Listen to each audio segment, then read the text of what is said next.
Hey everyone, I'm John Schenk with Deerwood Realty, and I have a story for you tonight that's kind of sad. And I want to go over it because a lot of people say that real estate agents are in it for the money, and real estate agents are terrible and all that stuff. And I hear it all the time. And in my business, I've always tried to look out for my clients first, and that's led me to some spaces that are kind of uncomfortable. For instance, I had this lady one time was on meth. It's like she wanted to buy a house and she was just a mess. And it was terrible. So I said, no, I don't think I'm going to be able to help you on that one. And then, with younger people, I always try and talk to them about the mortgage lenders. Not that they're bad, but some lenders often tell you can buy a house that's much more than you can really afford. It's right at the max of your credit ability. And that just makes things really, really tough for when you actually get the house, because all of a sudden all your money is going into a payment. Now, what's happened here in the last 3 years is home prices have raised like by 40%, 50% some places. I mean, the average median price of a home is in the $400,000 range right now in the United States.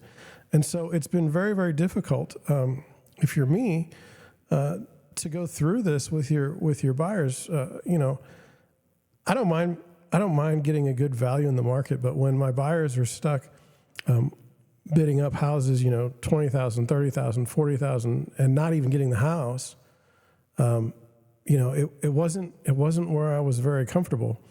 And so let's get into this story here, and we'll just go through it. I got this off of Twitter, and I don't know if this was in Canada or in the United States, so just keep that in mind. And so let me just read it off. It says, one bad financial decision. The stress is constant now, not sure what to do. Okay, it says, me and my wife needed a bigger place than our 2-bedroom rented apartment as we were working from home and also expecting our first child, which, just to interject, is very, very common, right? You're getting a bigger, you're growing your family and you need more space. So there's nothing wrong with that sentiment.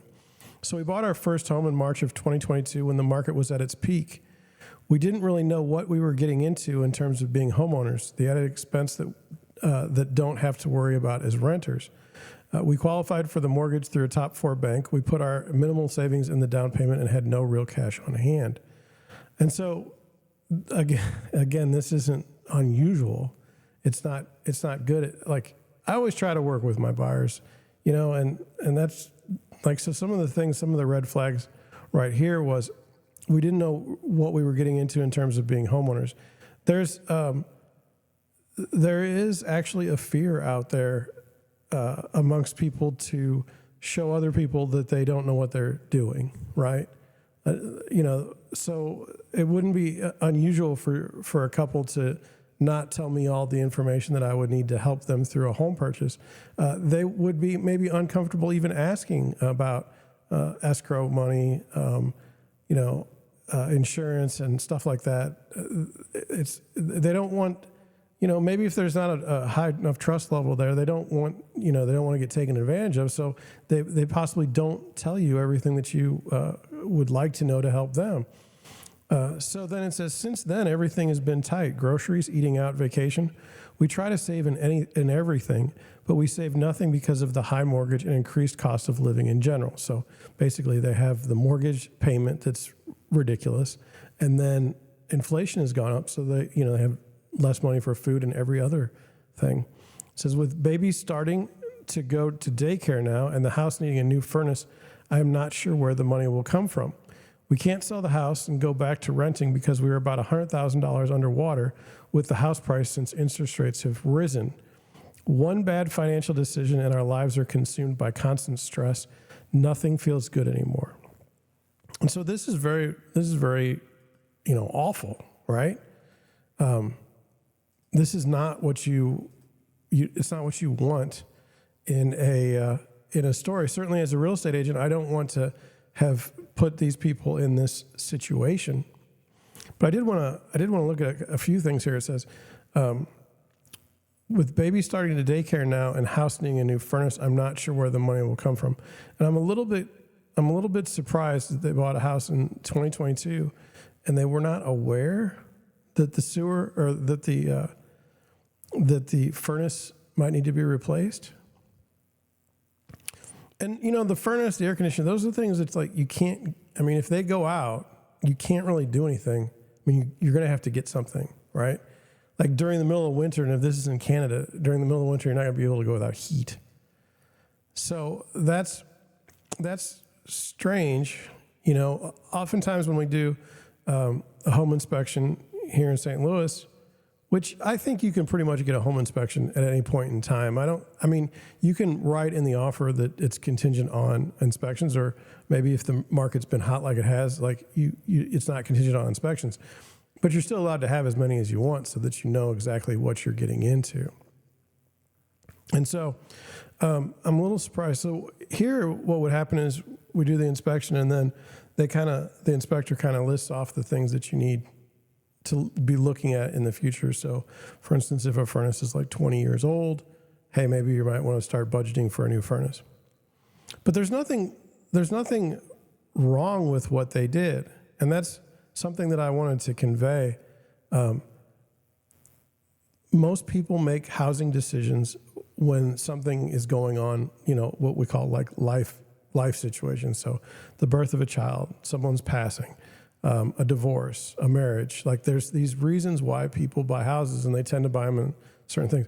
If someone gets a great job offer, or somebody gets a new job or a raise or something, that's also another idea that they may go out and buy a house. But there's always kind of something that causes the purchase, right? A real reason. And so in this case, I think people could probably dunk on these people for saying, hey, we made a mistake, and how could you be so dumb? But I don't think that's the way I see this. I see this as people that were trying to do the right thing, and it's cost them. Now it says one bad financial decision and our lives are consumed by constant stress. Nothing feels good anymore. Having owned a small business now for years, I'm used to the constant stress, and I feel like I can relate. The argument that I see people would make was, well, you should have bought a smaller house, right? Or you should have bought a less expensive house, and as if that would solve this problem. At least in the United States, we're seeing starter homes north of $200,000. And right now, the current mortgage rate is over 8% on a 30-year fixed. So it doesn't make sense you could say buy a smaller house, but the reality isn't really that you've got a good situation right now, that the market's not very good. Now, if this is, they've got themselves in a bind, and you say, well, John, how are they going to work it out? Well, I'm not exactly sure how they're going to work this one out. What happened in 2007, 2008 is people said, take the keys. They could just go to the bank and say, I'm not interested. I'm not interested in this amount. And I've been told that everyone has good mortgages now, and we have tighter lending standards, and so these types of things won't happen, right? If the house price goes down $200,000 and people are hurting on their payments, they're not just going to give their keys to the bank. They're not going to do it this time, although they were doing it in 2008. I'm just going through what I saw in the real estate market at that time. So there's a possibility. Honestly, they're so upset about it. Now watch this. Here's the slimy thing that I saw people do in 2008. And I would see that these people would do the same thing, and it's quite simply, what you need to do right now is go, and as long as your credit's still good, make an application for a rental if you think that's the best thing to do, okay? And then get the rental, get your stuff all moved in, and then there you go, the house is gone. Give it to the bank. And you may say, well, that's not right, that's not fair. These people took out this loan and they need to pay their loan. I get that. I really do. I understand that. But I also understand that these people are in a spot where they can't really maneuver, and they're in a bad situation. And that's entirely what bankruptcy laws and things of that nature were for originally. So I know that doesn't sound like a nice thing, right? And, here's the other thing. They could hold on to the house and hope to refinance at a later date. I don't know that that's going to work, but I don't want to frighten would-be first-time home buyers. I would say we need to do, you need to kind of come up with a good plan, and that tends to involve having savings in case you did lose a job, in case something did happen. That would be one thing. So, yeah. I don't like, and my whole channel, everything that I do, I don't like the highly polished, perfect image of real estate agents. The perfect, button-down suits, and we're living in these hot areas and all. I don't like that. I think that real estate is real. I think that, you can get yourself in a lot of trouble in a lot of different ways. And the whole goal of my channel is to kind of try and help and just point this stuff out so that maybe you won't. I mean, if you find an agent that's horrible, right? It's like your cousin or something, or, and they don't know what they're doing, and you go with them for that reason, and you get into this situation, now you've got family problems. You hate your cousin, it just gets to be a mess.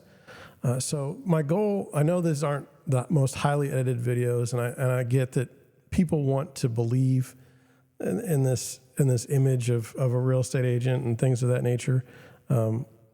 But this is one of those problems. This is one of those things that you might have to watch out for. With that, I'm going to head on out. If you did enjoy this episode, would you please hit the subscribe button? I'm at like 197, I think, or 196, and I'd really like to get to 200 subscribers. It'd make my day. Other than that, I'm going to head on out. Thank you for watching. Thank you for listening, and I'll catch you on the next one.